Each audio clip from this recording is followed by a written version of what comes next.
Imagine करो आप एक टेबल पर बैठे हो और ऐसी डील मिलती है जो आपको सब कुछ भूलने पर मजबूर कर देती है। टेम्पटिंग लगता है ना? अब सोचो ये सिचुएशन किसी और की नहीं बल्कि लेजेंडरी एक्टर अमिताभ बच्चन के अर्ली करियर में हुई थी। अब आप सोच रहे होंगे कि एक ऐसे लेजेंड जैसे अमिताभ बच्चन को इस ट्रैप में कैसा लगता है। चलिए देखते हैं कैसे डिसेप्शन काम करता है और क्यों कभी कभी सबसे इनोसेंट चीजें सबसे बड़ी इंटेंशंस को छुपाती है। आज हम डाइव करने वाले हैं द 48 लॉज ऑफ पावर में और स्पेसिफिकली कैसे हम अपने इंटेंशंस को छुपा के और स्मोक स्क्रीन्स का इस्तेमाल करके अपने असली मूव्स को डिस्गाइज करें, वो भी बिल्कुल एक प्रो की तरह। तो चलिए इसे शुरू करते हैं। Number 1, conceal your intentions. Life में जब आप अपने प्लान्स दूसरों को बता देते हो तो आप उन्हें एडवांटेज दे रहे हो। वो आपके मूव्स को एंटिसिपेट कर सकते हैं, आपकी वीकनेस समझ सकते हैं और अकॉर्डिंगली एक्शन ले सकते हैं। और सोचो अगर आप उनको कुछ और दिखाएं और अपने असली प्लान को छुपा के एग्जीक्यूट करें। अपने इंटेंशंस को छुपाना एक ऐसी पावरफुल स्ट्रेटेजी है जो आप अपने पर्सनल और प्रोफेशनल दोनों लाइफ में यूज कर सकते हो। ये बिल्कुल एक चेस मैच की तरह है। जैसे जिसका ओपोनेंट ऑब्वियस मूव्स पर ध्यान देगा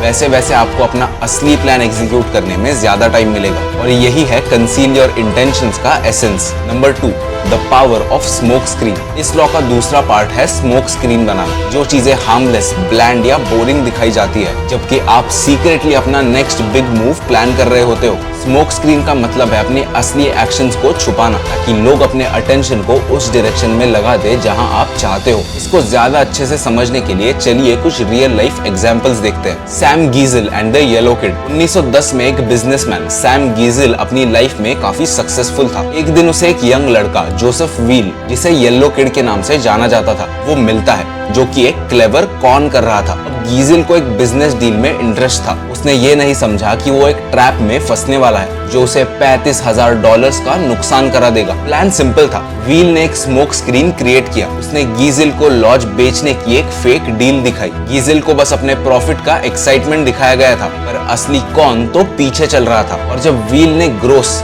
एक बॉक्सर को इंट्रोड्यूस किया जो एक बेट के लिए था, तब गीजल ने उसका पूरा ध्यान उस पर लगा दिया। ग्रोस काफी पुराना और फिट नहीं था लेकिन गीजल को इस स्मोक स्क्रीन की वजह से उसका ध्यान नहीं गया। और जब ग्रोस बॉक्सिंग रिंग में मर गया तो गीजल सिर्फ पैसा और लॉज डील के बारे में ही सोच रहा था। जब तक उसे रियलाइज होता तब तक उसका पैसा चला गया व्हील और उनके अकॉम्प्लिसेस के पास।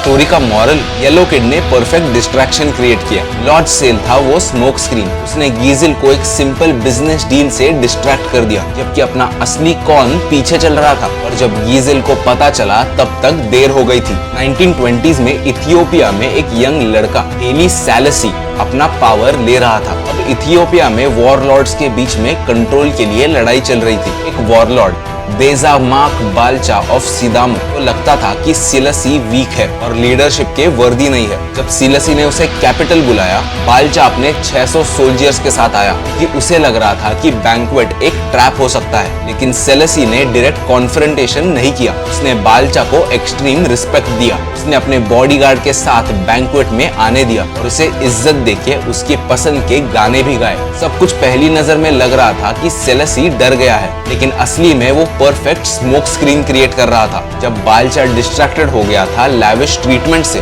सेलेसी ऑलरेडी अपना मूव कर रहा था। जब बाल्चा अपने कैंप वापस गया उसने देखा कि पूरा आर्मी डिसआर्म हो गई है, स्कैटर हो गई है सेलेसी के फोर्सेस के द्वारा जिन्होंने उसके सोल्जर्स को खरीद लिया था बिना एक भी गोली चलाए। इसमें से की टेकअवेज ये है। Number 1, create distractions. बेस्ट डिसीवर्स वो नहीं होते जो इलेबोरेट लाइज बोलते हैं बल्कि वो होते हैं जो कुछ ब्लैंड, फेमिलियर या बोरिंग यूज करके एक डिस्ट्रैक्शन क्रिएट करते हैं। चाहे वो फेक बिजनेस डील हो या ज्यादा फ्रेंडली जेस्चर। ट्रिक ये होती है कि दूसरे को हार्मलेस दिखाई चीज पर फोकस करवाए जबकि आप अपना असली मूव कर रहे होते हैं। Number 2, distract with what's familiar. चाहे बिजनेस हो या पर्सनल रिलेशनशिप्स, फेमिलियर चीजों को स्मोक स्क्रीन बनाने के लिए यूज करना आपके टारगेट को अपनी गार्ड डाउन करने में मदद करता है। वो ऑब्वियस पर फोकस करते हैं जबकि आप अपने असली गोल पर ध्यान दे रहे होते हैं। Number 3, stay subtle. Over the top action से सस्पिशन बढ़ सकती है। बेस्ट डिसेप्शंस वही होते हैं जो कूल, काम और अंडर द रेडार होते हैं। ऑर्डिनरी को एक्स्ट्राऑर्डिनरी दिखाना जरूरी है। Number 4, plan your attack. जैसे हेली सेलेसी ने सोचा और एंटिसिपेट किया कैसे दूसरे रिएक्ट करेंगे